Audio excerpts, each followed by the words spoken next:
Hi friends, ನಮಸ್ಕಾರ. So ಮೊನ್ನೆ ಒಂದು ವಿಡಿಯೋ ಹಾಕಿದೆ. ನಾನು ಇನ್ಮೇಲೆ ಕಂಟೆಂಟ್ ಕ್ರಿಯೇಟ್ ಮಾಡಬೇಕು, ನಾನು ಇನ್ಮೇಲೆ ಫೇಮಸ್ ಆಗಬೇಕು ಅಂತ. ಏನು ಮಾಡೋದೊಂದು ಗೊತ್ತಾಗಿಲ್ಲ. ಹಂಗಾಗಿ ನಮ್ಮ ತೋಟಕ್ಕೆ ಬಂದಿನಿ ಕಳೆ ಕೀಳೋಣ ಅಂದ್ಬಿಟ್ಟು. ಇಲ್ಲೊಂದು ಸ್ವಲ್ಪ ಬೇಲಿ ಇತ್ತು, ಅದೆಲ್ಲ ಕಿತ್ತಿ ನೀಟಾಗಿ ಅಚ್ಚುಕಟ್ಟು ಮಾಡೋಣ ಅಂತ ಬಂದಿದ್ದೀನಿ. ಇದೇ ಇವತ್ತಿನ ಕಂಟೆಂಟು. ಆದರೆ ಅರ್ಥ ಮಾಡ್ಕೊಳ್ಳಿ, ಈ ಒಂದು ಒಳ್ಳೊಳ್ಳೆ ವಿಡಿಯೋಗಳಿಗೆ ಕೆಲವು ಕಮೆಂಟ್ಗಳು ಬರ್ತವೆ, ಕಳೆಗಳ ಥರ. ಏನು ಹೇಳಿ, ಕಳೆಗಳ ಥರ ವೇಸ್ಟ್ ಕಮೆಂಟ್ಸ್ಗಳು ಬರ್ತವೆ.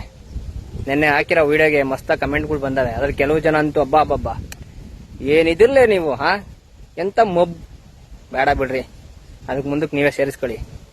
ಅರ್ಥ ಮಾಡ್ಕೊಳ್ಳಿ, ಹೆಂಡತಿ ಜೊತೆ ವಿಡಿಯೋ ಮಾಡಿ ಹಾಕಿದ ತಕ್ಷಣನೇ ತಾಯಿ ಮೇಲೆ ತಂದೆ ಮೇಲೆ ಯಾರಿಗೂ ಪ್ರೀತಿ ಕಮ್ಮಿ ಆಗಲ್ಲ.